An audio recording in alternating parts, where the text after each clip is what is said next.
Okay, so hello guys, and welcome to the OKKO Anime Club, episode 1. We're talking about Golden Time! So, just a pre-warning before I introduce people, we're going to be talking spoilers about Golden Time. So if you haven't seen the entire show, go away, watch it, and then come back later. It'll be on YouTube, or you are watching it on YouTube, either one.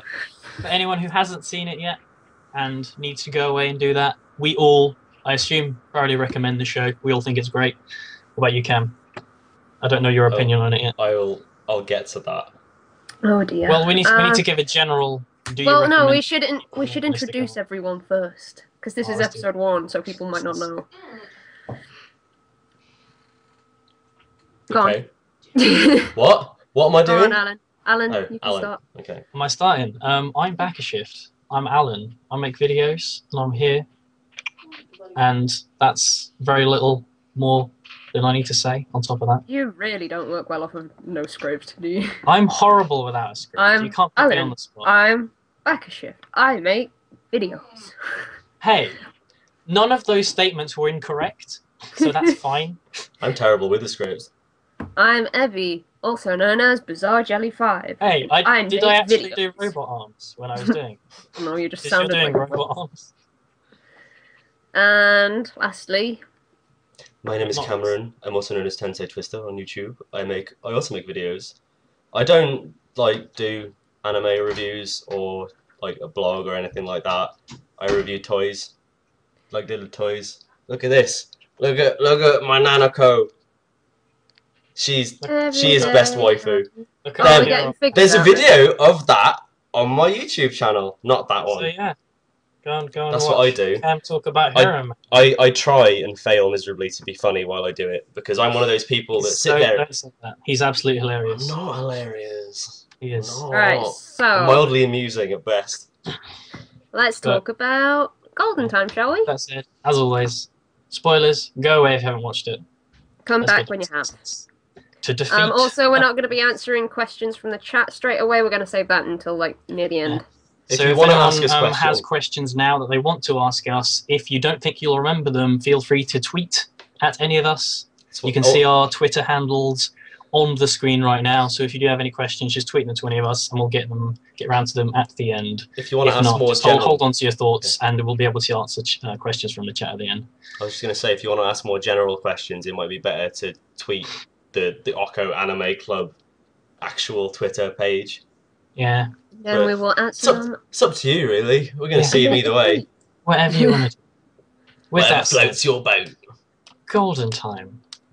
So, Cam, seeing as you're the only one, everyone who's familiar with us is probably fully aware that me and Abby are rather fond of this show.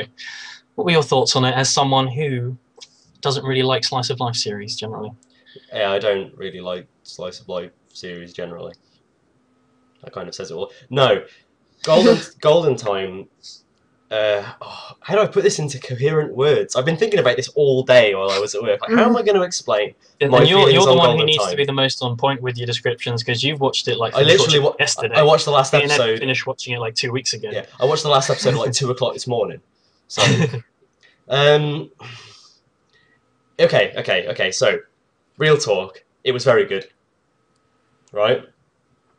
But I didn't. It kind of fell off for me at about the halfway point. I felt that it peaked about episode 12, episode 13, and the rest didn't make me feel What's as good. What's introduced at that point? Is that when the episode 12 is the fucking party scene where everything goes to pot. What, with the glow stick? Yeah, man. That glow stick scene is godlike. Exactly, though. That scene kind of encapsulates everything that I love about that kind of show. And then that happened, and then the rest of the series was just kind of, I don't know, it just didn't really feel like it was going anywhere. And then suddenly it was like, oh no, Banri's memories fucking with his head again. Can we just do favourite parts for a minute? Sorry? My favourite part of the show. My boyfriend. My boyfriend. It's a throw between that and The Exorcist. Because throughout, it was just so on point with comedy where it needed to be. Because, I mean, it's a series that's, jam-packed full of this, melodrama and kind of like soap opera lunacy, and then every now and then it just kind of throws in these really hilarious, crazily amusing bits, and they fit. Like, they didn't seem out of place even though everything else was so serious. Like, I think one of the best examples is that scene in Coco's bedroom with Banri and Coco, and like she's just had this crazy anxiety attack and she's acting all depressed and everything. He comes in, they're having a moment, and then her dad just walks in. He's like, "You make me noodles." And it's just I think my favourite bit is when Coco's all like, I'm gonna sex you up big style, Banri. And then she fucking brains herself. Oh no, no, the Eiffel Tower thing falls down. On her head. And yeah, it was genius. It was godlike.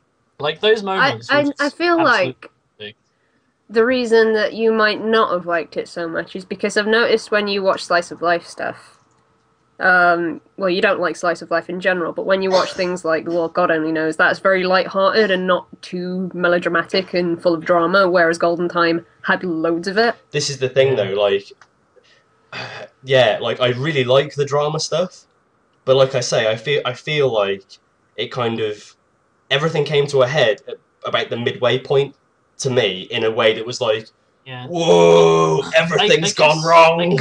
I can definitely get behind what happens with that, because the first kind of half of the series, basically everything that has the first opening, is a lot more kind of streamlined, and you know what's going down. It all feels like it's building up to one point, like one event, which is that event. There wasn't that much in the early stages that left me like questioning what was happening.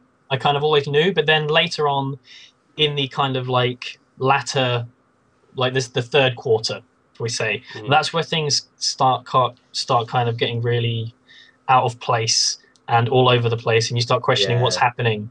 But I felt that worked really well, just because it matched how fucked up Banri's head was at that point, and everyone who was realizing what's happening to him. Go on. Sorry, I was just going to say, the Banri thing with him having lost his memory, as soon as that came into the show, I was like, oh, really?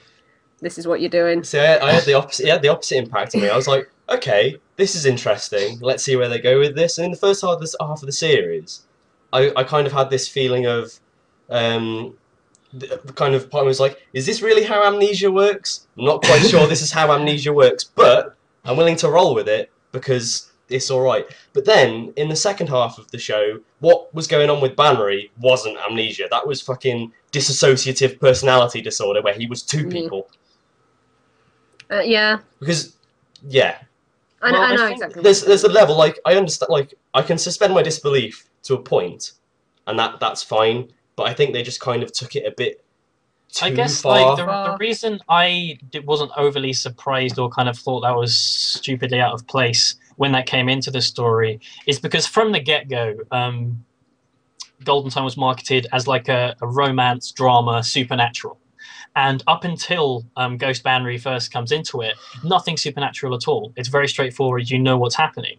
And instead of the story kind of dealing with amnesia on a more scientific level, trying to make it actually feasible, they kind of went all in with the ghost thing. Yeah, but then they just completely removed that at the end. That's the other thing as well. They removed Ghost Banri from the equation and then crowbar him back in at the end. Yeah, because doesn't he like go away when they have that car accident? He goes away, and then he's going to give up or whatever. And then Banri's memories come back. It's like, isn't it after they have the car accident and he goes to the bridge and he sees the ghost, and the ghost lets go, and it's like, oh, symbolic or whatever. I don't know. It didn't feel at that point to me like they had actually killed him off, though. It didn't feel like they were saying, yeah, he's gone for good. I kind of wish they did, because I didn't like the whole build-up towards the end of, oh, this is what's happening with, this is what's happening with Banri now. Well, because I didn't want it to be like, he's going to forget Coco, because at the end of the day, it's going to be like every other anime, where he's going to remember her at the end. I could have guessed that a million miles away. Yeah, we knew Coco was going to be chosen girl in the end. So are you saying you would have preferred it if he never got any of his past memories back? I don't know. I would have preferred it if they hadn't got rid of him and then brought him back, because there was like a lull of like 2 or 3 episodes I felt like he wasn't there at all. It's like I say, I felt like the first half dealt with the whole amnesia thing a lot better, but that was because the cards weren't on the table then. so it could kind of feed you information when it needed to. Be like, oh well, Banri now remembers this thing, which seems really inconsequential at the moment, but it's going to be important later on. Just you wait and see. Well, and then, I think the thing with the first half is it was a lot more subtle. And honestly, it felt a lot more, in a way, realistic. It was like the first half of the series, they were taking what is the concept of amnesia and then giving it kind of like a physical manifestation. That's what it felt Whereas like. It felt in the like a latter metaphor. half, they were going balls deep and just being like, right, let's go all out, make this shit happen crazily, which kind of put everything out of place a little bit. I think the reason that it bothered me so much was because I didn't like Linda. Let's face it, no one liked her. Whoa! I like Linda. Linda wasn't a bad character. She was just the problem. If you removed Linda from the equation, it would just be the most serene, happy thing in the world. It really would. Nothing would go wrong. Really would. Like, there would have been no situations where Banri would be, like, struggling in his head. I'm not playing with you guys anymore. So I take it you like Linda? Yeah, man. Linda was like... Linda flipping pushes Banri into poo. He gets poo on him. How can you like a girl that gets poo on your clothes? You don't seem to remember that. Hey man, that happened during the second half of the show that I didn't like, so... Oh man. I think kind of going on from this into like my preferences and stuff, I suppose part of the reason why I don't like slice of life in general is because it kind of presents this worldview. Right, if I'm going to watch something that's like a drama slice of life, I need it to be realistic. I need to be able to kind of empathise and put myself in that position, whereas a lot of other slice of life drama-y kind of shows are very much, this is set in reality, but it's fucking wacky! Yeah. And yeah, I can't get behind that. If it's trying to be believable in the setting that it's got, then I need to be able to believe it. So was it just like the supernatural thing and that disbelief that you had about the whole Ghost Banri thing that put you off of the series, do you think? No, I liked Ghost Banri initially because he kind of came across as this like antagonist sort of character. Even though he wasn't even doing anything. He was just sort of sitting there. He was definitely the weakest part of the series for me, because there were times like full episodes like Accident Beach where he was just there trying to do things and ended up achieving nothing. And it was just like... nearly killing everyone!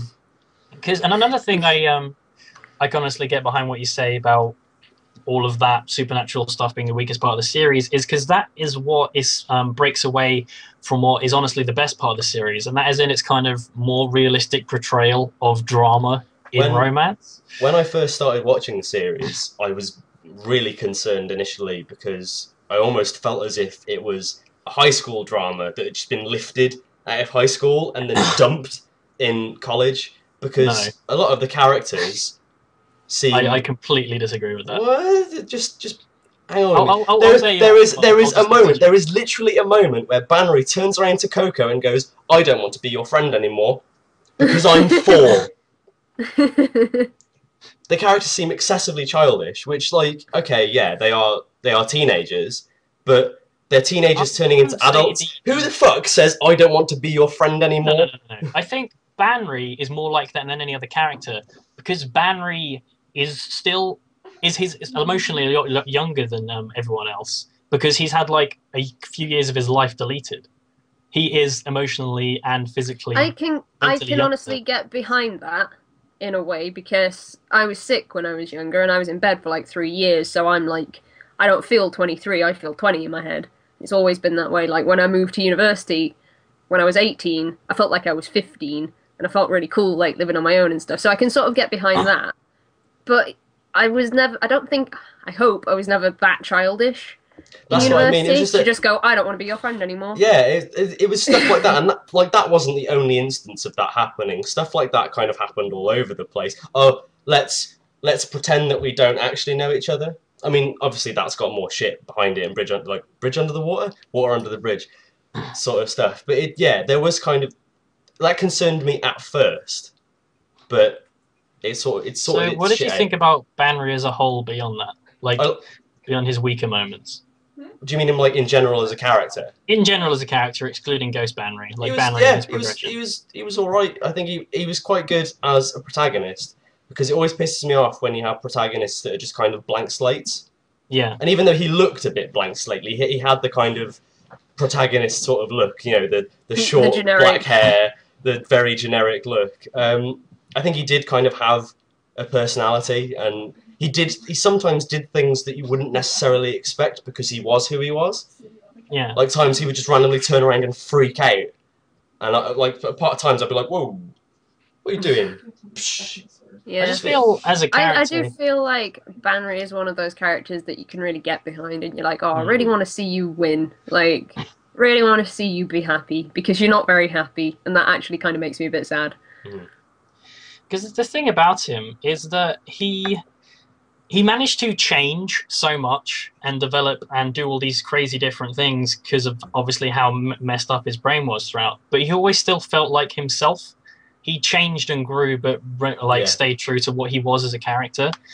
Because at no point did I really think any of his actions were like out of character or unjust to what he was doing. Sometimes they were unexpected, but he never, you know, he was never broke the mold too much. Yeah.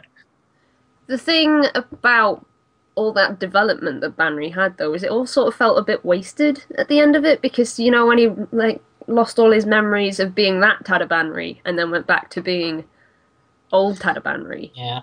And didn't remember like Coco and everything. Like, I feel like it was just wasted, and I was like, oh, it feels bad. It's a good bit to talk about the ending now, then. Because, I mean, with that in mind, one of the biggest complaints I've heard from people is saying the ending was incredibly rushed. And would you agree with that? I would, personally. Yeah.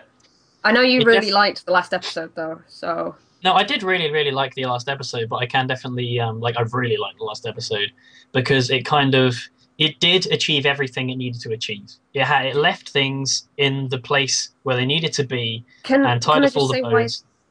Can I just say why I think it was as rushed as it is? Yeah. Because when episode 21 came out, you know, the episode where Coco goes, I don't want to be with you anymore, like walks off. That was the end of... That was like the end of one of the novels. And after that, there were no more novels.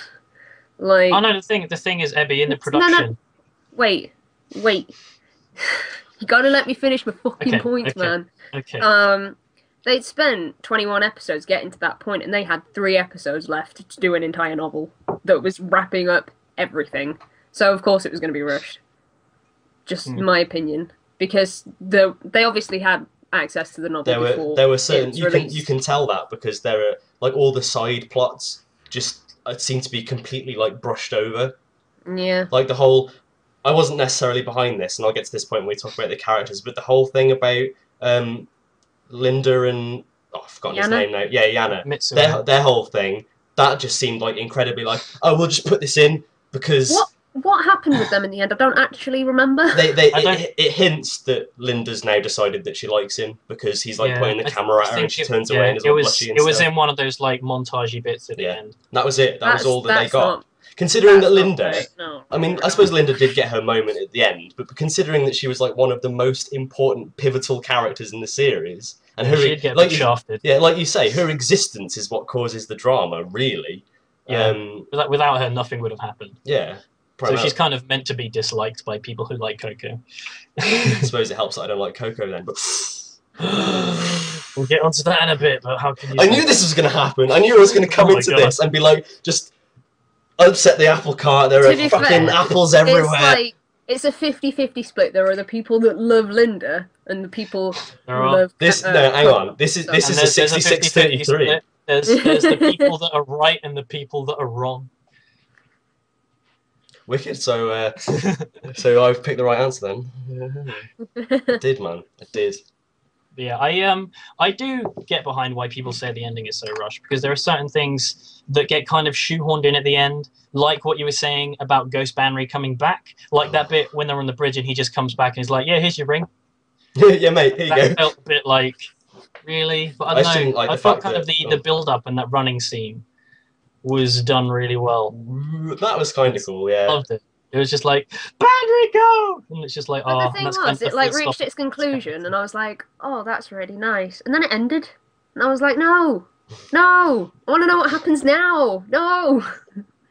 I guess the thing is that like makes you want that is because the Golden Time's a series that the reason why this stands out to me as being such a great romance, or one of my favorite romance animes ever, is just because it doesn't do the whole 26 episodes leading up to a confession or a kiss, or like 26 episodes of pandering and faffing about and then misunderstanding each other to get to the point where in the last episode they are now going out. They start their relationship at like episode 4, and the entire show is about relationships, which makes it like a much more realistic and more relatable romance to most of these. It's kind of more it is a lot more grown up, and that is kind of one of the biggest praises for it, is that it is a show about relationships with characters that do things very, very realistic. If we want to talk about, like, obviously disregarding the supernatural elements, just talking about a character like Coco, she does a lot of crazy and wacky things, but I feel they're all rooted in things that I feel people have done. I have experienced people have done in my life before, like how anxious she gets over things, how she gets really confused. And I think that's why I liked Coco so much, is because she was, at least to me, very realistic character. Yeah, incredibly so. And that's not anything against Linda, it's just I felt that she was a problem most of the time. So. Yeah. Because I have dealt with people like Coco before. She's fictional, so she's more exaggerated, and like her flaws are worse and her good points are better. I think that's a real person. I think that's why I don't get on with her as much. Because that's why so many people don't get on with her. Because I just feel like the entire cast of characters in Golden Time, apart from maybe 2D, are all very kind of. They seem very rounded. Yeah. I don't know. They're rounded. And then you've got Coco, who is this completely like blown out of proportions. Yeah. Like, she's believable to a point, but she is just completely like out of this world. It's like Banri says, and this is one thing that I was going to mention as well, kind of why I didn't like the ending so much. It's because they foreshadow kind of a sadder ending. When Banri says, I can't remember what episode it is, but Banri says at one point, oh, she's far too good for me. At some point she'll meet another man and they'll go off. And to me, it'll just all feel like a crazy dream. And I was kind of thinking that the ending would move into, he gets his memories back and the new Banri fades away and Coco to the old Banri is a crazy dream. And that's kind of what I was hoping for, and that's not. Can I just say though, that thought of she is too good for me is so on point to reality. Oh yeah. People will think that all the time. Oh yeah, exactly. So, do we have to pick best girl now? I think we've already answered that question. Should we pick best girl after we've talked about everyone in detail? Oh wait, I want to segue into another character. And everyone's going to think I'm talking about a character that I want to talk about at some point. But I actually want to bring up OKKO. Yeah. Because she was my favourite girl. I think out of everyone, she's the one who gets the shit end of the stick the most. Yeah, and that's sort of why I like her. Yeah. Like, things did not work out for her at all. They worked out so badly for her. But then, she gets no, like... But she gets no closure. She's completely washed over in the ending. Yeah, exactly. You don't see her at all. A movie gets played. What I loved about Chinami was how at the start of the series she comes in and you're like, you feel like you're going to be important at some point. And it took so long for her to get important. And when she did get important, she wasn't really important, but she actually had her role. And one of the things I loved the most about the kind of latter quarter of the series was her relationship with Coco. Yeah. Because at the start of the series, Coco is very alone. She's so different to everyone else. You can see she's kind of out of her element and all on her own and doesn't really understand this whole friendship thing. She spent her entire life obsessing over Mitsuo. So just seeing her like in that bikini scene with Chinami or the various other things with Chinami that happen after that, it just felt really kind of like touching and enjoyable just to see that development. Yeah, I was going to say that the thing that I liked about OKKO's story in particular was that it didn't work out for her in a really weird, morbid way, because a lot of the time in anime you get these, that ended how I expected it to, because I always expected that she would eventually get with Jana, and that didn't happen, and she got the bad ending, basically. Yeah, she did. The flags were bad. Her hair got cut. But again, that kind of ties into the whole being realistic thing, because that's exactly it. Because not everything works out all the time. The network of like romantic who likes who was so fucking all over the place. I think there was a point in the series where everyone liked someone, but nobody liked each other. And it was this massive kind of like spider. Because he was always sort of just like... 2D-kun was always headset. And can I just say, 2D-kun is the best third wheel in anime.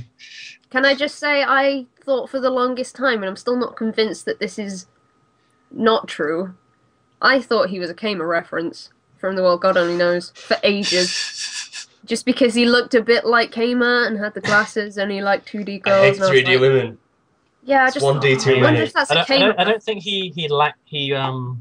No, the reason that I thought that so much was because of the Nana reference that was in it. The thing is that's why I think it's unlikely. Is because if he was going to be a Kama reference, they would have just called him Kama and had him run around with a PSP. Yeah, they would have just put Kama in it. They should have just put Kama in it. As awesome as 2D is. I loved 2D-kun's position, because he, to me, felt like he one-for-one replaced the kind of like perverted best friend character that you see in like... He ended up being the grand mediator. Yeah. He was the guy sitting in the middle going, everyone, stop bickering, we shall sort this out over biscuits. You know when they had that moment where Banri was telling everyone, I've got this thing with my memory, and it's really scary, and 2D-kun and Jana were there, and they just went, it's alright, don't worry about it. And it was just a really nice moment. I like the fact that 2D-kun just goes, yeah, I knew already. I just wasn't sure if it was true or not. That's great. That's the scene after like Banri gets kneed in the face. It's just like, oh dear. Oh. When he dives, like, oh! We missed the chance for the segue, but should we now talk about Nana? Because wasn't she just wonderful? She was awesome. When she first showed up, this was before you had seen Nana. And when I first saw her, I was like, huh, she looks like Nana. And then she goes like, my name's Nana. And I was like, I wonder if they like Nana. The people who who wrote those books. Nana was good. Sorry about that. Is she on the front of this one? No. I was going to be like, this is what Nana should look like. But she doesn't really look like that in Golden Time. One thing that's just been brought up in the chat that someone has said about 2D-kun being able to drive. Can I just say, it felt so strange to just see a group of characters in a romance series in a car together. Yeah, man. One of them is driving. Because usually you would it'll be like their club chairman, like their club representative driving, or like one of their parents. But no, they're people who know how to drive. They're adults. It's just they wouldn't even go that far. They'd all be on a train together. Yeah, I know. It was brilliant. But, I like Nana as a character. She kind of turned up when she needed to be there, and there was this character that just existed on the outside who wasn't afraid to turn around and go. Enough. She was the character that wasn't afraid to turn around to someone and go, "You're being a twat." Yeah, she was so blunt. She wouldn't explain it. So to Nana. Yeah, she wouldn't explain herself. She'd just be like, "You're being a twat," and then walk off after punching them, and then they'd be like, "Well, why am I a twat?" Oh yeah, it's because I was a twat earlier. Yeah, I love the Nana character mainly. I liked her straight away because I was like, it's Nana from Nana, and I love Nana from Nana. Because at first, when she first turns up, I thought it was just a throwaway thing. It was like, she appears, she's like, come to my concert, come and die, whatever. Coco goes crazy, you know when Tagger sort of like has a little mental breakdown and like puts the makeup on and gets on stage, I was like, this is the best anime. Awesome. Love this. Yeah, and I was like, oh, okay, that's because I knew that there was a Nana reference in there. I didn't expect it to turn into a recurring character that lived next door to the protagonist. When she first showed up, I did not think she was going to come back. I thought it was just a one-off, haha, it's Nana, carry on. But she actually kind of did things and grew. And can I just say, like, the scene later in the series when Banri's gotten all messed up and she's, like, looking after him. Yeah. And she just wakes up in bed with him. And normally, in any anime, you see, like, a main character waking up with like a scantily clad woman and you're like, oh no, everything's gone wrong. But you just knew that scene was so perfectly innocent. Yeah. There was nothing wrong with what they were doing. And it was just like, they are in bed together. There is nothing sexual about this. And it was just like, whoa. The series is mature. And Nana is adorable. Oh shit, I slept with Nana. Yeah, there was none of that. Like, if this was like some other series, Coco would have burst in the room and gone, "Nani! Oh, Nani? Nana!" That was funny. Just yeah. It was very funny. I appreciated that. So Nana might have been one of my favourite characters as well. Oh, but that definitely. was... I can't even just say I liked Nana because of this. I would just like Nana because it's Nana, It's you Nana. know. No, Nana. I If liked you'd her. watched Nana beforehand, you'd be like, yeah. Well, I exactly like Nana understand. because she's Nana, and I haven't even seen Nana. Nana. Well, now you gotta watch. You gotta watch Nana now. I liked Nana because she was Nana initially, but I haven't seen Nana in such a long time that I ended up just liking her for what she was. And every scene she was in was a good one. There was no character interaction with Nana that I did not I like. feel like she was very similar to Nana, in the sense that she has a bit of an attitude. Oh, but yeah. the Nana that was in Nana was sad a lot of the time, and Yeah. Nana in Golden Time wasn't really sad so much as just continually angry. Was Nana in Nana? Was her name actually Nana, or was that a like nickname? Because No, they were both called Nana. All the characters in that show are called Yeah. Nana. All of them. Because All what I kind true. of think is quite cool is it honestly seems like Nana in Golden Time isn't a simple reference, but the character has, because it is said explicitly that that is her nickname, Yeah. and that is not her actual name. So it's kind of like implied that she's called Nana and calls herself Nana and kind of presents herself that way because she likes Nana, It's probably the show, even though it's not explicitly said. It's probably I'd say how they that's got quite around like it. copyright. Yeah. It's a copyright dodge, right? Tactic right there. Oh man. Who else have we got to talk about in terms of characters, though? Coco's dad. Best. Coco's dad. He comes in, his first interaction, he comes in, he's like, "You crashed that car." Punch! And he's just like, "Man, you're a straight par." That And that knocked her like several meters away. That Yeah, was crazy. That was brutal. And like, but then, I can't get over the scene with the noodles. It was just like, Yeah. it was just the most perfectly timed comedy in anything ever. It was wonderful. Very good. It kind of led And up then to, when it kind of Banner led just us to- runs out of the room as well, it was like... It's sort of. I like the bit when Banry and Coco are like hugging on the floor after beating the shit out of each other. They're hugging on the floor, and then you just hear the cat, and Coco's just like, "My dad's behind us, isn't he?" It's just like, "No, no." You shouldn't lie to her. Make me noodles. Well, like it kind of segued into a cute moment when Banry runs off and makes noodles, and then he comes back, and Coco's dad is just kind of sitting there, not doing anything. He's just there. And that also, Anime dads. that scene does feel like it was there just for comedic purposes, but it actually kind of made you really like Nana's dad. Made you, not Nana's dad, Nana's Coco's dad. to the point where you don't think he's a dick anymore from the first scene where he punches her, which leads into the scene in episode 22 after Coco's gone bye-bye, and like he gets a lift with Coco's dad, and then you're just like, oh, it's Coco's dad, this guy's awesome. So you give a shit about what he's saying in that scene, and without that comedic scene first, that wouldn't have had the same impact. They're important. Yeah, man. Is that all the characters? We haven't really talked about Jana in great detail. Oh yeah, we haven't mentioned him at all. Can I just say, after he gets his hair dyed, he's the most beautiful man in anime ever. Pretty love much, it. yeah. He's glorious. I like I don't remember what he looks like pre-hair dye, though, at all. I don't remember. He just kind of had his hair was slightly straighter and was just the same color as everyone else's. Like blue. Yeah, Like that blue I like that. colour. I like the fact that he dyed his hair.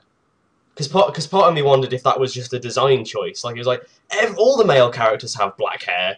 We should probably change his hair colour. And then they went, well, instead of just changing the design and having him be blonde from the start, so let's have him do it a few episodes in. Yeah, I just linked a picture in the Because I thought that was see. quite brave. Because, like, people identify with characters pretty much immediately, and most people recognise characters through the way they look, because obviously in anime, that's very important. You have to distinguish people through that sort of stuff. So it's like, Jana, he's got black hair, and he's slightly taller than everyone else. That's how I recognise who that person is. Who is this crazy guy with blonde hair and a Speedo on? That bit was I think that I love that scene. That scene was just incredible. The entire thing surrounding the party. Yeah, everything about that party was brilliant. Just how Jana just completely gets into it. I just remembered another thing that we should talk about, but remind me of that in a minute. Okay. One of the things that always happened whenever Mitsuo was on the screen that kind of almost led me to not be able to pay attention to what's happening is I want that guy's wardrobe so bad. He had, like, the best outfits ever. He just had these, like, cardigans that were, like, if that existed, no matter how much it cost, I would buy it, and I would look amazing. He had the best fashion sense I've ever seen. It was wonderful. Yeah. That's all I've got to say. Have we actually talked about what he's like as a character, or just how he's Not really. We've just talked about him as being a romantic interest to every girl in the show. I started off liking him, and then again, second half of the show, that kind of fell off for me because he just seemed like a very wishy-washy character. And oh, I like Oka. Oh, she doesn't like me, so I like Linda instead. Oh, yay, girls. Yeah, I know what you mean. Like, he wasn't very dedicated. And I don't feel like, because they did this whole thing at the end where they suggest, oh, maybe Linda's interested in him now, but I don't think that would have been a thing if he hadn't have been like he basically forced himself upon her in the sense of hang out with me, love me, woman. Because when he was exactly what Coco was doing to him. Which is quite funny actually. Which is honestly why he probably did it. Yeah, because that's what he's used to with dealing with women. We should say, though, that all the characters in general are actually quite fashionable, just thinking about it, because I just remembered Coco's design, and she was just Coco is without a doubt the most beautifully designed anime character since Inori. I'm going out on a limb and saying that. Man. Get the Dakis in. All right. With the picture I've got on screen right now. Like, I think, the design of the show, the design of the characters was my favourite thing.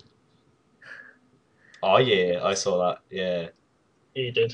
The design of the characters was what made me like the characters, apart from Oka, because I didn't like her design too much. I just liked her character being like. Did you not like her design when she had long hair? Because I liked her design when she had long hair, and I kind of got behind her when she cut her hair as to why she didn't like it, because she didn't look as good. I think she did look better with long hair, but I still didn't like her design that much, and I'm usually very shallow when it comes to liking anime characters, hence why I like Free so much.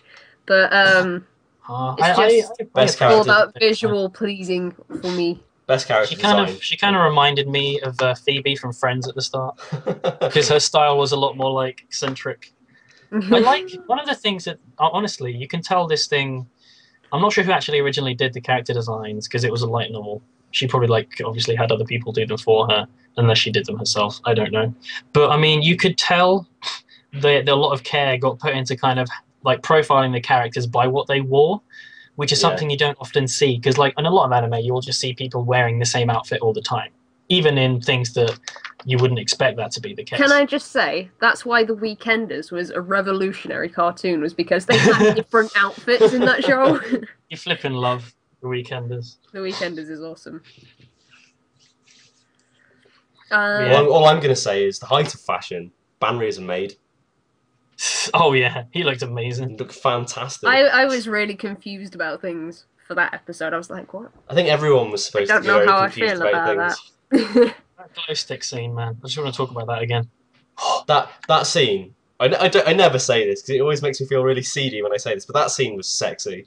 It really was. It was incredibly sexy. Did you not, when it happened, could you just imagine what a glow stick tasted like at that moment? Just imagine the feeling of a glow stick on your teeth. I was going to say, because I already know what glow stick tastes like. Oh yeah, it's not very pleasant. Not the inside. But we don't have the thick, meaty glow sticks over here. We have those thin, swirly ones. We could get thick, meaty never ones. Never have I heard someone expensive. Describe a glow stick in a more sexual and phallic fashion. Meaty. The thick, meaty glow sticks.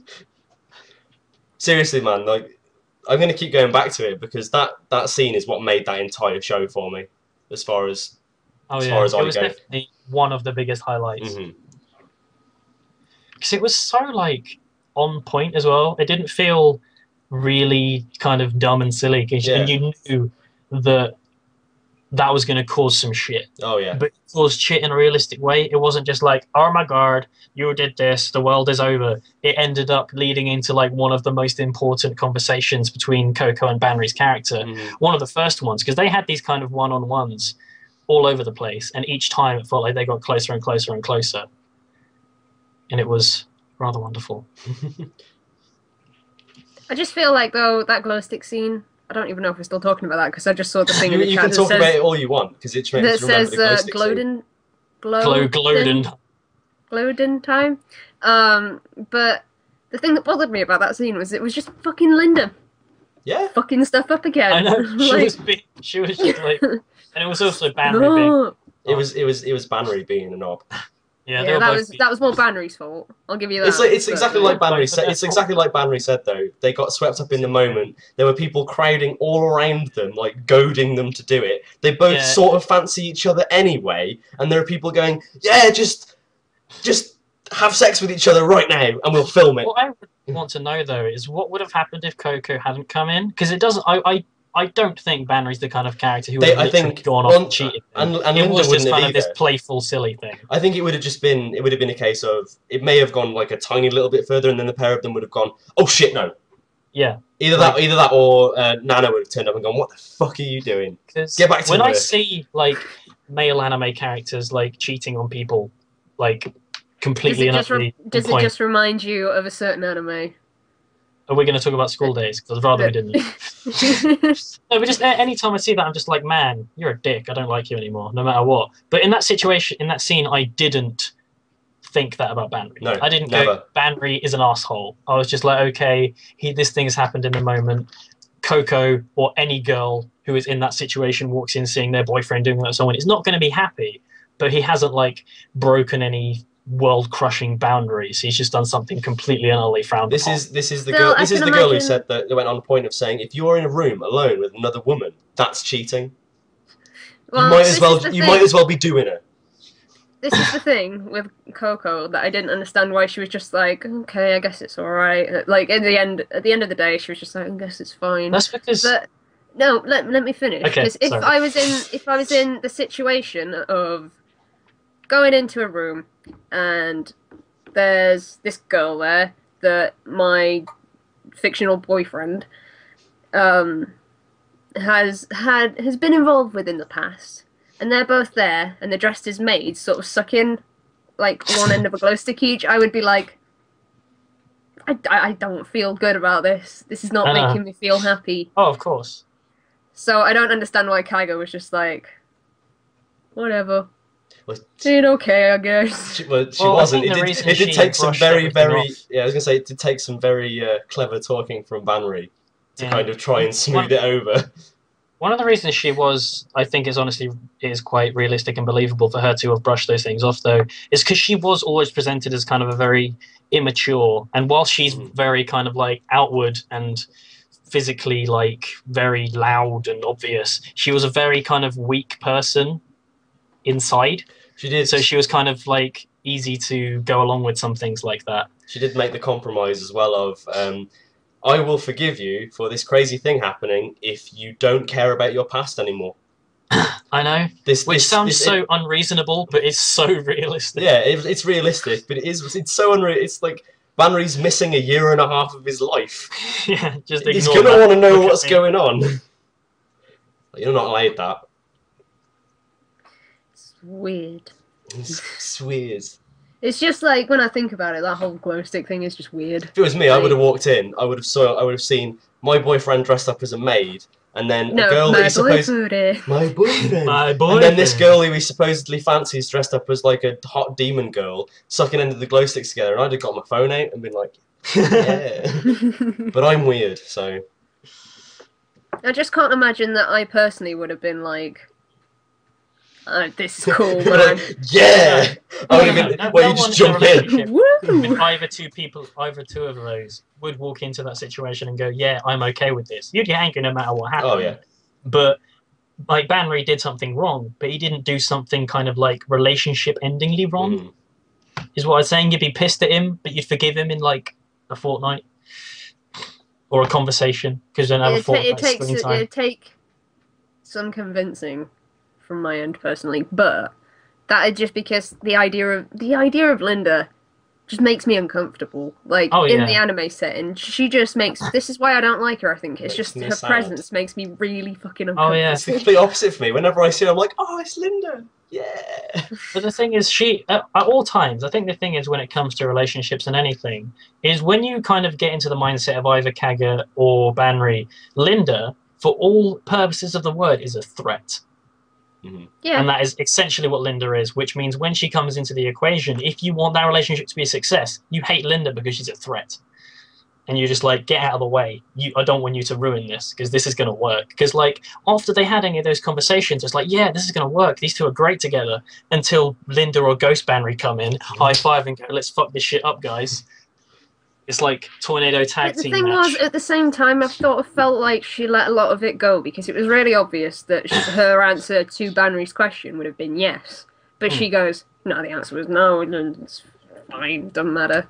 Like, it feels like she should have let that go, and then Ghost Banry should have pissed off as well. But then again, you have to think... fucking happy. But again, it's kind of the result of her being a human character. You know, because basically what happened to Linda, when you think of it from her point of view, she was in love with Banry as well, but she was struggling to admit it because of, like, peer pressure and all that kind of shit. Like, she didn't really know what she felt. And then when she finally decided what she felt, the person that she knew disappeared. And then suddenly, a year and a half later, he appears again out of nowhere, like literally, poof, out of thin air. Fuck, there's Banry again. Which suddenly stirs up all these feelings that she's buried for all this time. And then it's like, shit, what do I do? Oh yeah, well, whilst I didn't like her because of what she did, like, I don't think she's a bad character at all. I say I don't like her because she's honestly, towards people like me, has been written for you to want to look at her like that. Because she didn't do anything I would have thought... I don't think she did anything out of character. I don't think she did anything unreasonable. Because as you said, she was like in love with this guy, and then all of a sudden his memories get swept away. And then she has to come back in and deal with the fact that he's with someone else now, but it's not him anymore. She dealt with it not in the best way possible, but in a fairly reasonable way. And she, in the end, managed to be the bigger person. Yeah, had Banry, like, not decided to pursue his older memories, everything would have been fine. In a sense. I mean, obviously, that wasn't going to happen. Like, anyone in that kind of situation is going to want to know. But even if he hadn't pursued his older memories, they would have come back. And I think if they came back in a situation where he wasn't conscious of it, Stiff would have been a lot worse than it was. Yeah. Okay. We were worried that we weren't going to have anything to talk about. And that the stream wasn't even going to last an hour. It's been really great. It's been really entertaining. No, we weren't worried we weren't going to have much to talk about. Well, I was like, how long is this going to be? And I was like, yeah, it'll be under an hour. And we haven't been going an hour yet. I think we could look into getting onto questions soon. Oh, definitely. I want to talk about the overall... I mean, we've talked a lot about the character designs. I want to talk about the overall visual... everything else, because I really like a lot of the things. It was really good until it derped, because when it derped hard. It derped really hard. Well, I liked a lot of the things they threw in there, like it did, like the use of like rose petals and everything. It did that a lot, and it was really pretty, and I liked how colourful it was, and like we talked about like the clothing and everything, and how kind of flamboyant and certain characters were. This is kind of random, but can I just say I really like the openings and the endings. Oh yeah. They were brilliant. They look wonderful. I really wasn't that keen on the second opening, like the song, for a long time. See, I like the second one really, because it was kind of like the first opening was very like happy and like, oh, it's golden time, yeah. Look at these two, they're getting together and it's all lovely and nice. And then the second opening is everything is fucked. Oh my god, man! How you are the only person who agrees with me on that 100%. The first opening is like wonderful and happy and like kind of utopia, and it's like, yeah, and it perfectly matches the feeling of the first half of the show. And the second opening is just like with these like drums. Everything's going wrong, and then the end, like the very end of the opening when Coco's sitting on the bench and then Banry just like appears. That just seems like it was hollow and just it was so perfect. It has this like somber edge to it. And the opening was just kind of like, it just kept going up and up and up and up and up and up. And it was just like, it felt so hectic. And I was like really on edge Well, it's like you see Coco in the first opening, and she's all like happy and like, oh, I'm gonna do a bit of a spin around, which is easily my favourite bit in the whole thing when she does all the spinning. And in the second opening, you see her just be crazy, crying on stairs, pulling her hair out, going like, ah! Yeah, it was good. And I just like the second ending because they were walking on clocks, and clocks are cool. Can I just say, I hated the endings because every time the ending came on, I knew, oh, gotta wait another week. Like, and so she's just like, Banry, I'll never speak to you again. Oh, yeah. I hated the ending because whenever the ending came on, I went, oh shit, I've got to click the next episode button. You didn't have to deal with it weekly. I had to deal with watching. I can only imagine if I saw episode 21 and then had to wait a week, I would have just been like. So I didn't even get to like just sit there and watch the episode as soon as it came out because I had to write an article every week. So it's just like, oh, I've got to sit there and talk about what I think about this, even though I didn't do the last 3 episodes. No, because I noticed because when I finished last night, I was like, I wonder what Alan thought of the ending. Try and get some espionage like backup knowledge. I wanted to do the for anyone out there who doesn't know, I wrote articles week by week on Golden Time on otakucarto.com if you want to go and look at those. But I only did episodes 1 to 21 because when episode 22 rolled around, I was like in the middle of making a review, and then there was Kitakon, and then I knew this was going to be the first episode of OKKO Anime Club, so I was like, I'll just save my thoughts for this instead of just broadcasting them before then. You should just be like do what I did and kind of have like a wrap-up article, but instead of an actual article, it's just a link to this video. Yeah, definitely. Might do, I might do. Hilarious. And it's getting posted on OKKO or not? I think we should, yeah. Okay. Episode 3. We should talk about one thing as well, which is the inevitable. This doesn't really apply to Cam so much, but the inevitable, which was better, Golden Time or Toradora? I prefer Golden Time. I prefer Golden Time as well. I do think I've finally watched Golden Time. I do think Toradora is well worth a watch if you are into sort of like the slice of life romance drama sort of things. Like if you really liked Golden Time, I would be like, yeah, go watch Toradora. But Toradora isn't as good. It's really good, but it's not as good. Yeah, loads of people, like honestly, when I've spoken about this in JTarki, all the comments is just people going, how can you say it's better than Toradora? Toradora is amazing. And it's just like, the thing about it is that like, when I watched Toradora, if I watched Toradora and Golden Time when I watched Toradora, I would have preferred Toradora because I was a child. I'm not saying that as an insult. That's the thing as well. With Toradora, it's had this time to grow in everyone's hearts, and it's got this like really big following, and loads of people really like it. Yeah. And the thing is, Toradora is one of those high school romances. It is an exceptionally good one by comparison, but Golden Time is about a style of romance that I can relate to, that has happened in my life. Whereas the style of romance in Toradora, I've never experienced that. No one's experienced that, basically. So there you go. And also, another thing that I think separates Golden Time from Toradora is I just find the characters in Golden Time to be a lot more interesting. The characters in Golden Time, as we've spoken, feel a lot more realistic, and one of the best things is my friend Ben. When I spoke to him about this, I was just like, so what do you think, Ben? You're a big fan of Toradora. And he's like, yeah, Golden Time is full of characters, Toradora is full of archetypes, and that's kind of the most on-point description I've heard.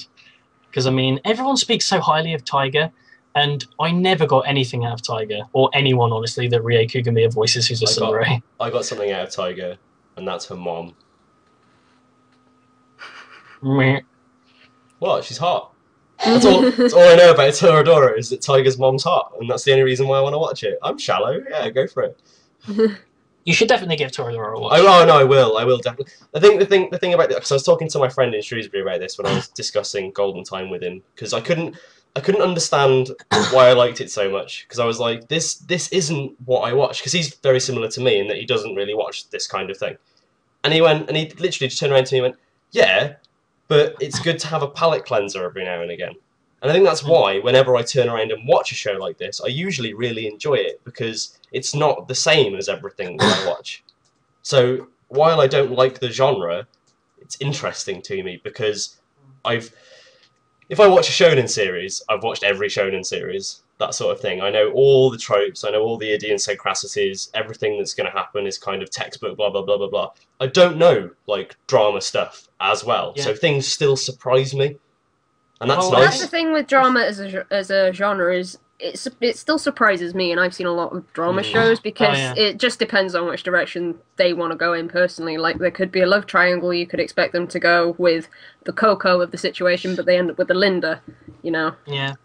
I think one of the things why someone like you, who doesn't typically like this style of show, could go into something like Golden Time, or definitely Nana, and just enjoy it, is because they present this like style of life that's more relatable, which means you can look at that and be like, okay, I care about this because I understand it.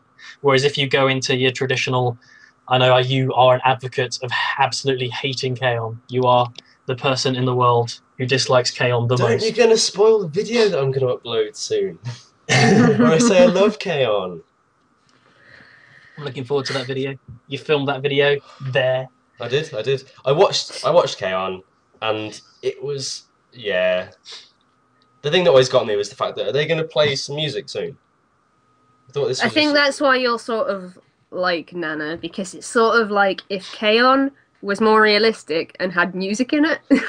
If K-On! Was more realistic and had music in it, it'd be a visual novel called Kira Kira, only that involves a cross-dressing guy who dicks everyone. Which sounds amazing. It always annoys me though, whenever I see like K-On! On a website or something and the genre listing will have music in it, I'm like, fuck off! They play one song. That's not music, that's a piece of music. Every anime has a piece of music in it. It's called the opening. The ending. So anyway. Shall we move on to like our final thoughts on it first? Yep. Before we move into questions. Okay. So like out of 10, what did you give it if you want to do that? I need my anime list to answer this question. Okay, I'll lead off then. We'll go in the order on the screen, left to right.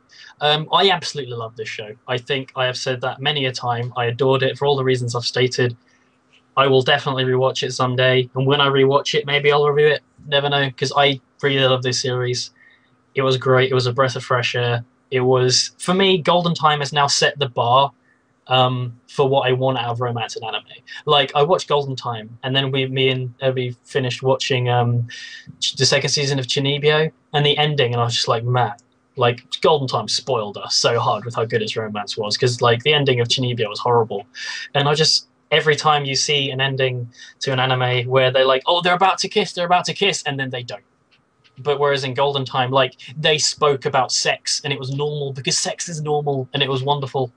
And so Golden Time, I give a very strong 8 out of 10, probably like an 84%, 83%, something like that. Yeah, you got to do the percent motion. 83%. I give Golden Time a rambunctious, wonderful 84%, and thoroughly recommend you all go and check it out. And I may or may not see you next week. So my thoughts on Golden Time was I didn't like it as much as you did, for sure, Alan. But I don't know why exactly I had the problems that I did have with it, I suppose. I keep thinking about it, and I still don't know what it was that I didn't like about it, because there was certainly something that I didn't like about it. And I don't know whether it was the whole Linda dynamic or the Ghost Banry dynamic, but there was something there that didn't quite work for me. However, on a whole, this series was like super enjoyable to watch, and I was gutted when I had to wait a week, because I caught up to it, like episode 15 or something, and then I was like, oh, damn. Like, I don't know what, no. Yeah. Oh god. That reminds me of when I watched Noir. And I remember watching Noir, and I watched all of Noir, and I was like, I don't really like this show. I don't enjoy it at all. I'm not getting anything out of it. I was just watching it. And then it ended, and I cried for half an hour. Just because it was over. Yeah. I was younger then. Anyway, sorry. I don't know what it was about Golden Time that I didn't like, but I did really enjoy it, and I really highly recommend it because it's just pleasant to watch while it's there, and it will give you the ups and downs that it should. And I gave it a lower 8 out of 10. It was a high 7, low 8. Oh god, it's my turn, interject real quickly. And one of the things I do, as I said, love it a lot. But when people say bad things about it and say things that they had problems with, I usually agree with them and understand that those are flaws, but they just didn't affect me. Like, at the time, I didn't have an issue with it, but when I look and go on hindsight, like, about the ending, like, I love the ending. But when people come and say, like, this is why the ending was bad, and I'll be like, yeah, you know what? I get behind that. I understand that. I just didn't care. Being fair, though, I think the show must be, like, really good if I can go, there was still a lot that I didn't like about it, but I'm giving it an 8. You know? I know, an 8 out of 10 is a seriously strong rating, no matter what, no matter how you look at it. What about you, Caminator? Right, so, I mean, as we've discussed at length already, Golden Time is a bit of an oddball show for me because it's not really something that I would watch. I wouldn't turn around and go, I've got something that I need to watch. What am I going to watch? I'll watch Golden Time because that seems like something that I would enjoy. Because it doesn't... Frame a reference. Shoot your top 5 at the crowd. Gurren Lagann. Gurren Lagann. Berserk. Gurren Lagann and Gurren Lagann. Thing is, my top 5 has The World God Only Knows in it, so it kind of... But that's for the exact same reason as to why I enjoy Golden Time, which is just the fact that it is something a bit different for me. It was a breath of fresh air, but I also found the storyline very relatable on a personal point of view. Just to generalise, I kind of related to kind of being swept off your feet by someone who's completely larger than life and out of this world, and then having kind of a blast from the past come back and kind of everything being all like, woo! Yeah. Which will probably lead into why I'm on Linda's side of things more than anything. People can read into that how they will. Girl. No, man, Linda's where it's at. Anyway, my actual thoughts on it is I thought it was absolutely fantastic, but I did feel like the arse kind of fell out of it about halfway through, but that's just my opinion.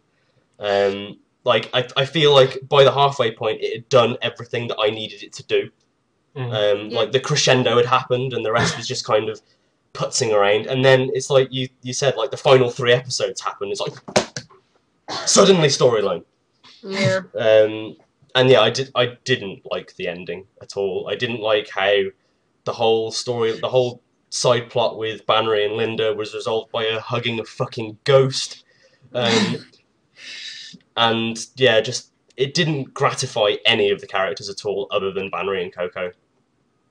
And the only other thing that I'll add in as well is the bits when they were doing the Hour Festival dances were fucking amazing. And I used to... No, they weren't, because they were all CGI. They were all CGI, but like the thing that was great about no. The thing that was great about them was the arms would hold still, and then you'd just see like the joints on their wrist just do this. Yeah. Those scenes, I hope they get fixed for Blu-rays. I swear to Christ, because the background characters weren't just still; they were CGI and still. They were CGI and completely not moving. It was so jarring and horrible. Like, there were so many problems with the animation at various points that just really did me over. So yeah, what's your rating then, Camo? I'd give it a 7. Give it a 7. Strong 7. I can't rate it higher than 7 because, like, when you start getting into like 9 and 10, that's like Gurren Lagann sort of territory. So you know. Is it a strong 7 or? It's a strong. It's definitely a strong 7. I wouldn't. But then again, my scale doesn't really. I'm really terrible when it comes to rating stuff because to me 5 is bad.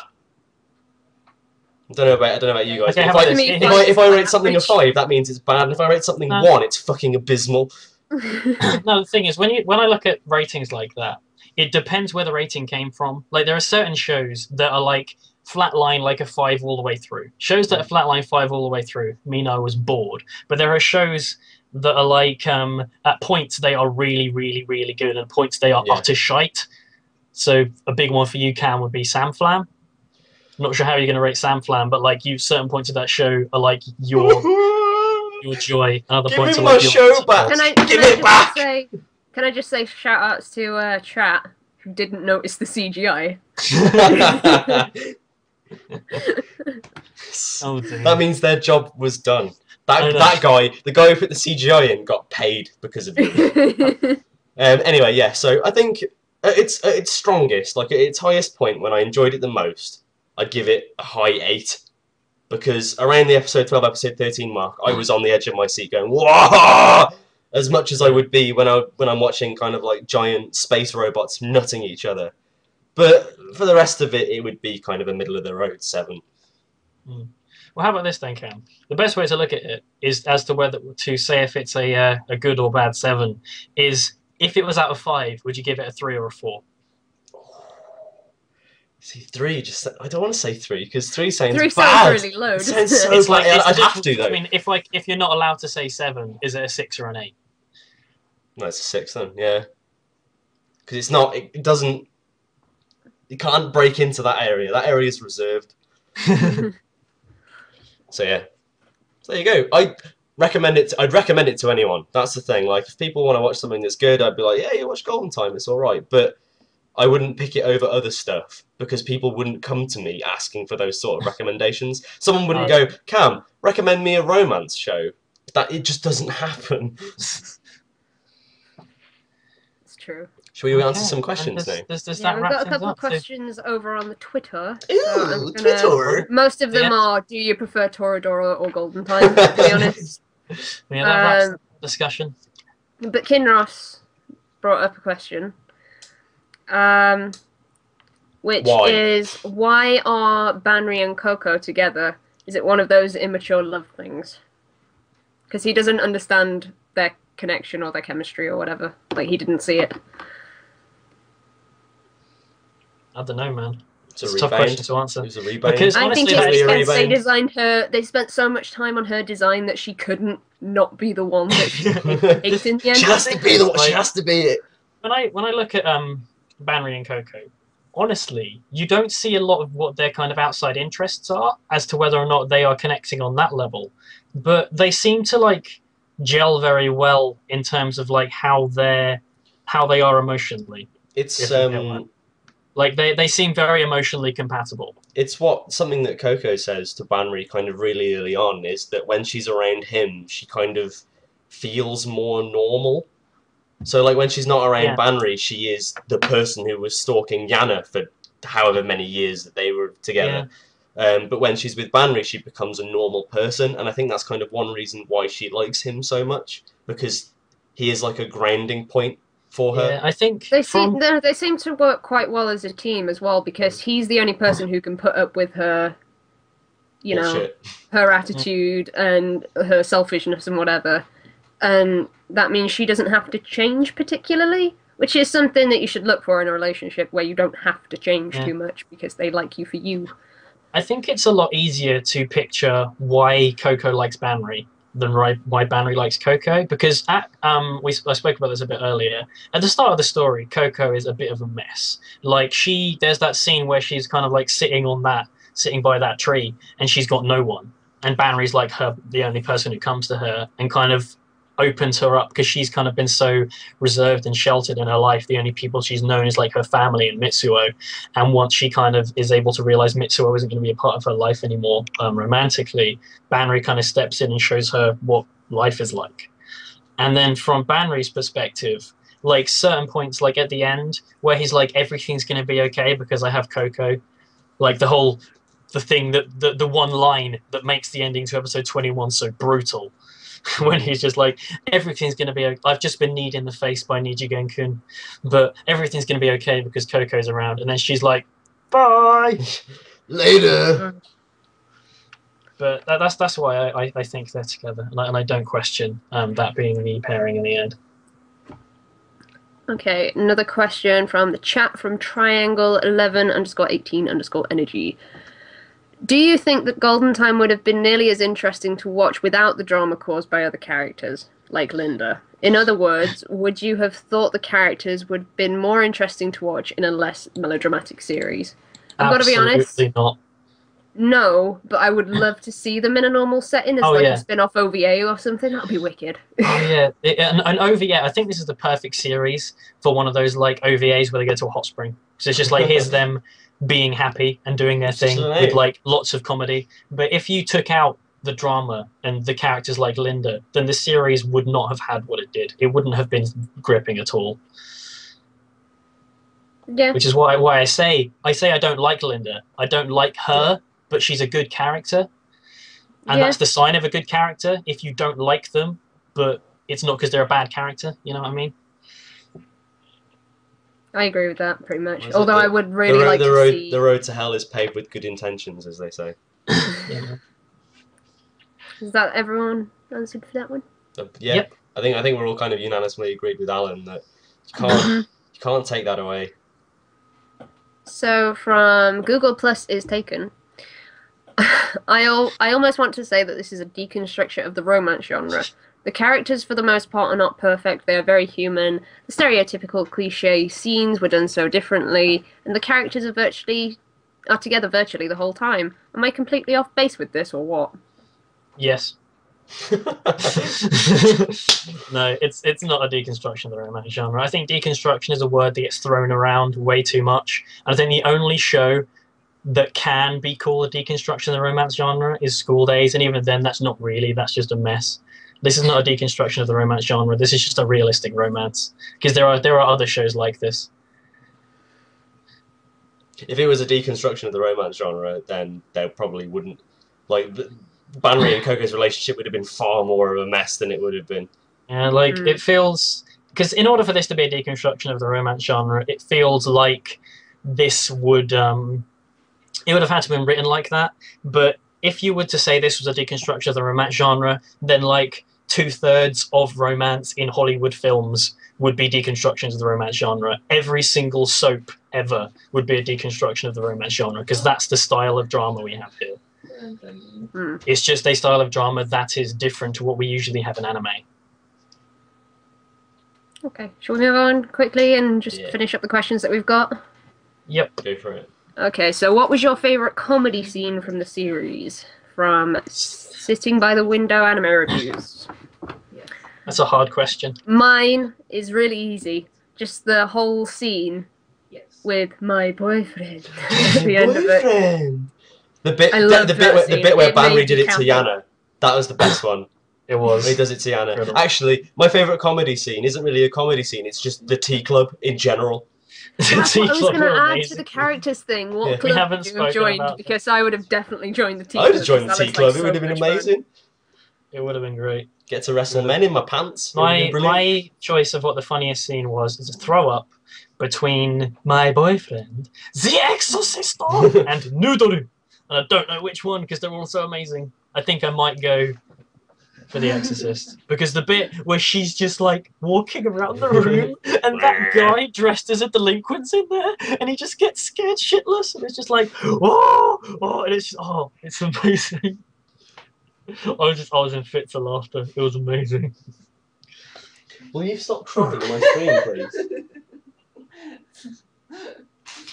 Man. We've got more questions on Twitter, so let's breeze through these. Who's your favourite character and why was it Ramen Dad? Is that why was it Ramen Dad or why was it Ramen Dad? In which case, what have you been doing, Alan? Don't get it. Put a comma between ramen and dad. Still don't get it. It's funny. Why was it ramen, Dad? Why was it ramen, Dad? Anyway. Sorry, I just derailed the entire thing there. I don't understand, I'm sorry. My favourite character was Nana. I don't think she was best girl. I don't think she was anything like that. She was just my favourite. So there you go. For me, it was Coco. But it was also Nana. But it was Coco. Here you go. It was Linda. Because unlike everyone, apparently, whenever she was on the screen, I was just kind of happy. She just her existence made me happy. It was like, oh, yes, it's Linda. Yeah.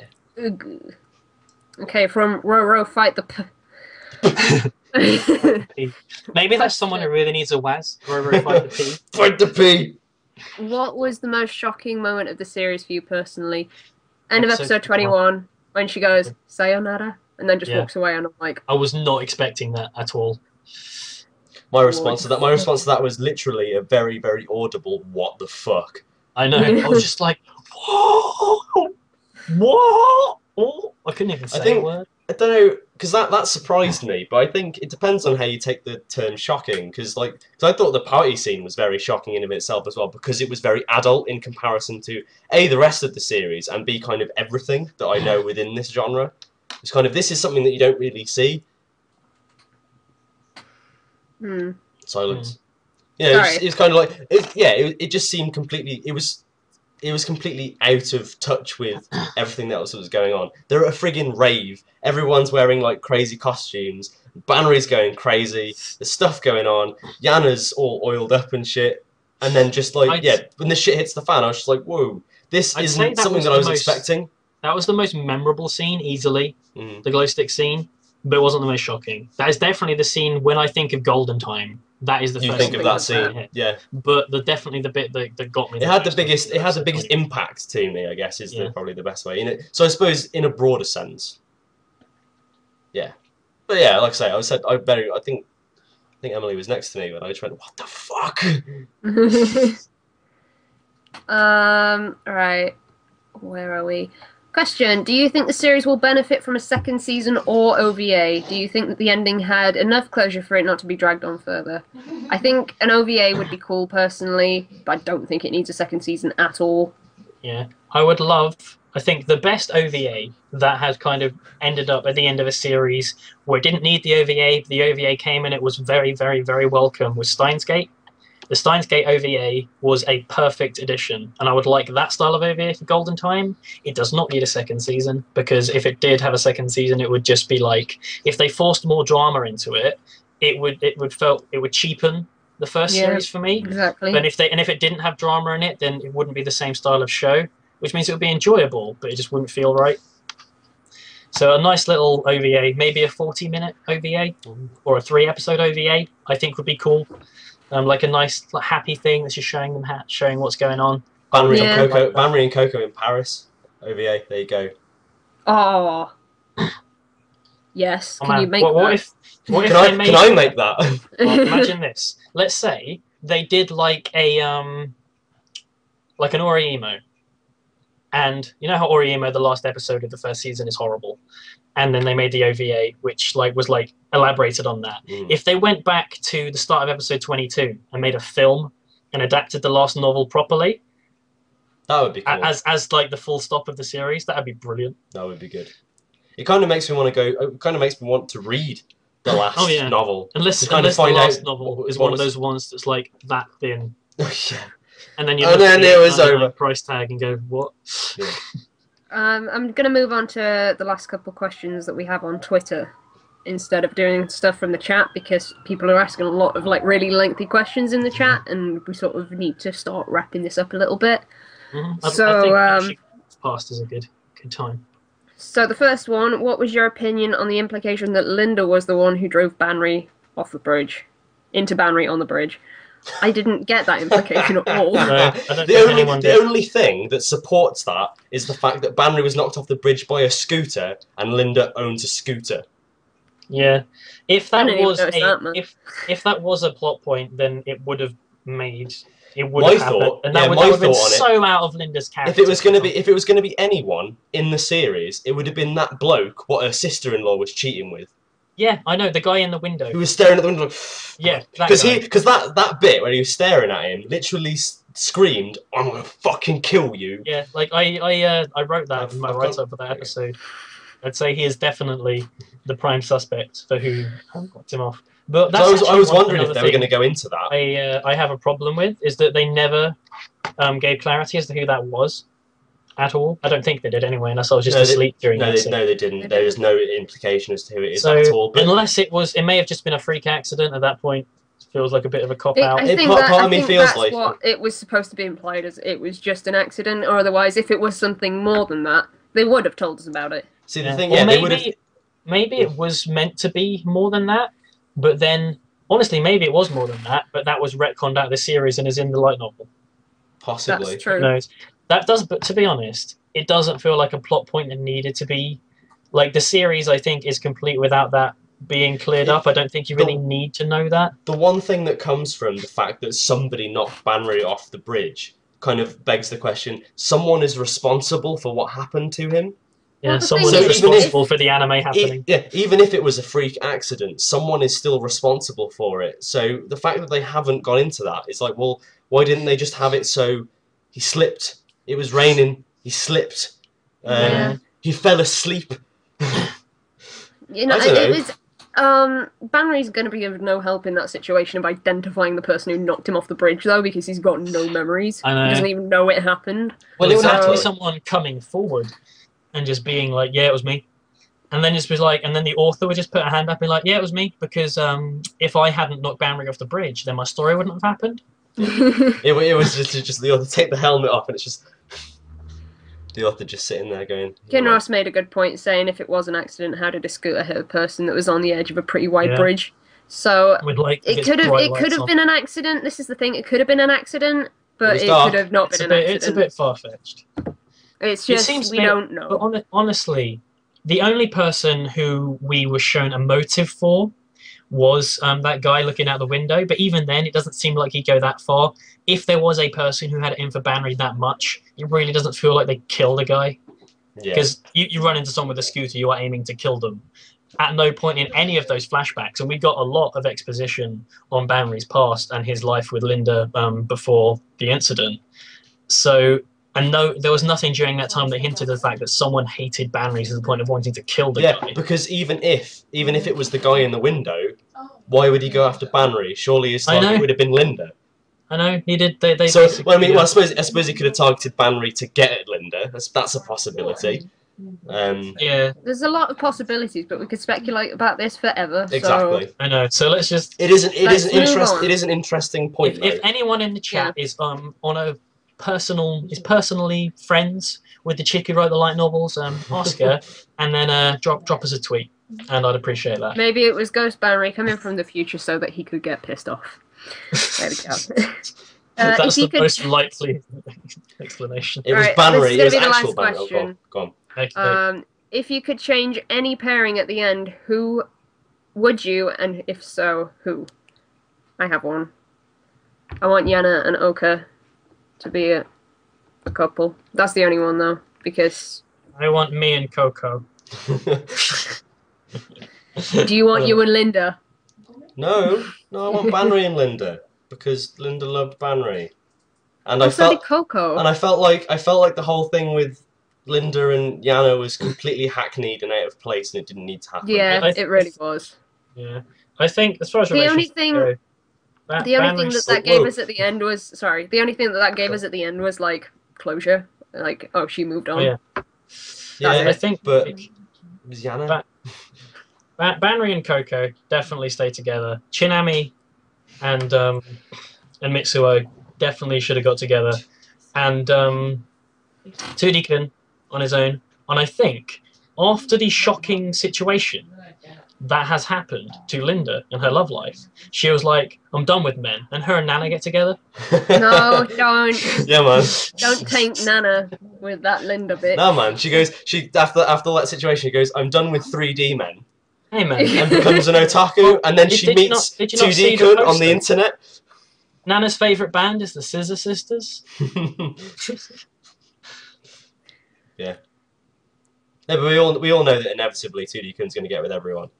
But holographic re-representations of everyone in his room, and they'll all dance for him. And he'll be there with his glasses shaded over, laughing to himself. I am God! Oh, 2D-kun. He's the man. He's awesome. The best friend a man has. Yeah, man. Chat is telling me that he has a harem in the side story light novels. Good. I'm not sure if that's a thing. That's probably just a bold statement that isn't true. If he does, though, that'd be nice, though. Good for him. Good it's obviously the tea club.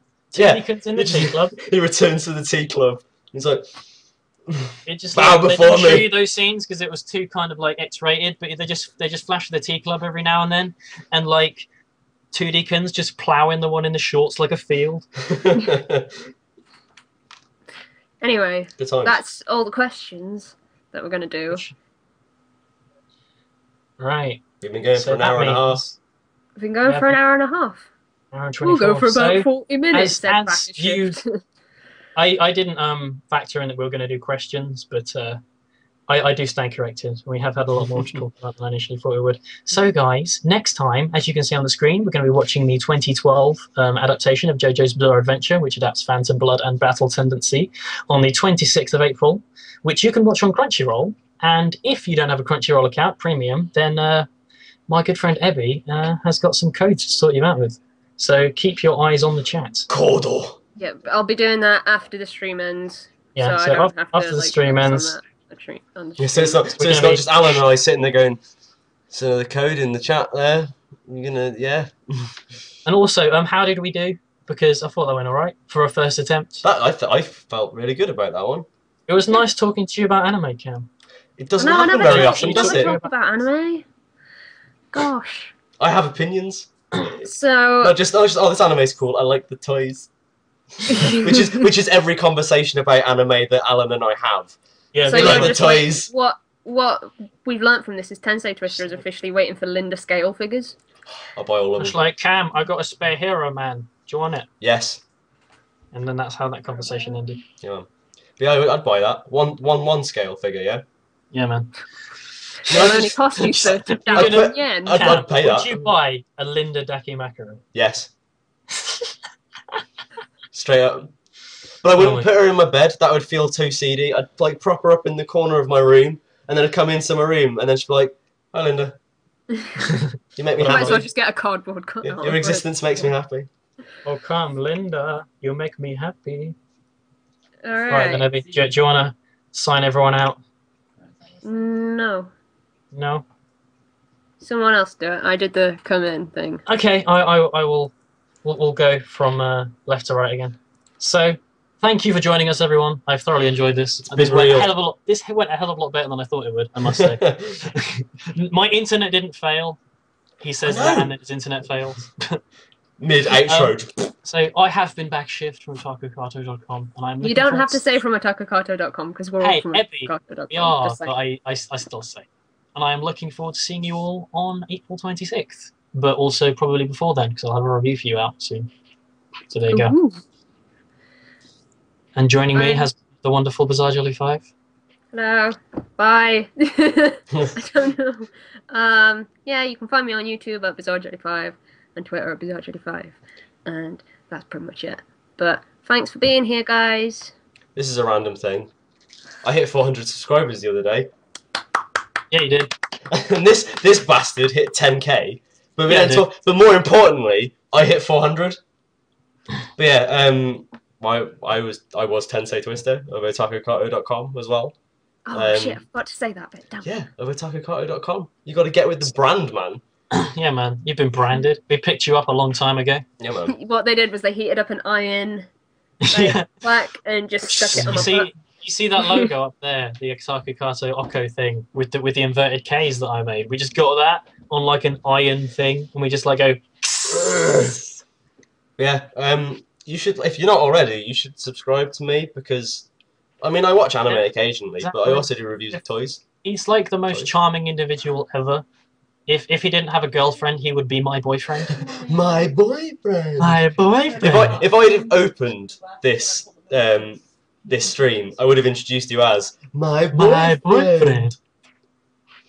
If I was a bit more confident as well, I would have entered the stream, coming up from the bottom, doing the hour dance. Yeah.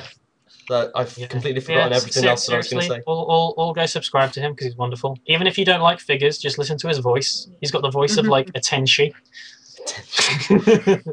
I could put my Kuruma in there. What the fuck is a happy coat? Oh man, anyone who is subscribed, just a random thing that I'm going to say, there isn't going to be a video. There's going to be one on Monday. There isn't going to be one next week. But there might be something else instead. Oh my god. Alan knows what it is. Yeah, he does. But yeah. Because there was a fuck up and I haven't got a camera. So anyway, guys. Thank you very much for joining us, and we will see you all on the 26th. Hope you enjoyed it. So make sure you go and watch JoJo's, and we assure you it's amazing. Yeah. JoJo! That's very important. JoJo! Jonathan Joestar! We need to do more poses. We need to end on poses. Oh no, we need to end on the song. The song? Cam, put it on. People aren't going to get it. Do I even have it still open? Yeah, we'll do the Kaga. I don't have it still open, I'm afraid. Oh, never mind then. What we'll end with is the... Alan, shut up. What we'll end with is the Kaga Coco Sayonara. Sayonara. Sayonara.